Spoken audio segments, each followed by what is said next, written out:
เพื่อหัดแน่นความสามัคคีระหว่างบริษัทกับกองห้อย24ทหารแขวงบุรีคำไซให้แน่นแฟนทางเป็นการประกอบส่วนสุขยูเครื่องกีฬาเข้าในการแข่งขันกีฬาสิงขันสาวนุ่มแม่หญิงทหารแขวงบุรีคำไซให้มีความหมายความสำคัญและเป็นขบวนการฟดฟื้นมวลซืนอย่างกว้างขวางในตอนบ่ายวันที่20มีนาคม2025นี้บริษัทคำไซยิงซินจำกัดได้นำเอาเครื่องกีฬาจำนวน30ชุดรวมมูลค่า5ล้านกว่ากีบมามอบให้กองร้อย24โดยให้เกียรติกามอบของร้อยเอกอาแนกเพ่งภูมิ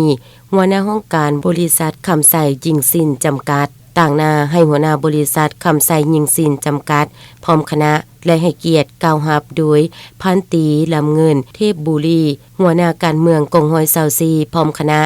โอกาสนี้พันตรีลำเงินเทพบุรีก็ได้มอบใบยุ่งโย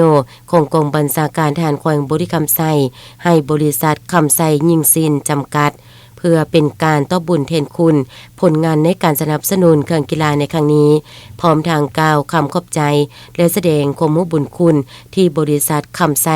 ยิงซินจำกัดได้ให้การสุขยูช่วยเหลือเครื่องกีฬาและพร้อมที่จะนำเอาเครื่องกีฬาใส่เข้าในการแข่งขันให้เกิดประโยชน์สูงสุดและขออวยพรใส่ให้ร้อยเอกอาแนกเพ่งภูมิหัวหน้าห้องการบริหารพร้อมคณะตลอดโหดพนักงานทุกท่านในบริษัทจงมีแต่ความสุขความเจริญสุขภาพแข็งแรงประสบผลสำเร็จในหน้าที่เวียกงานทุกประการบริษัทโก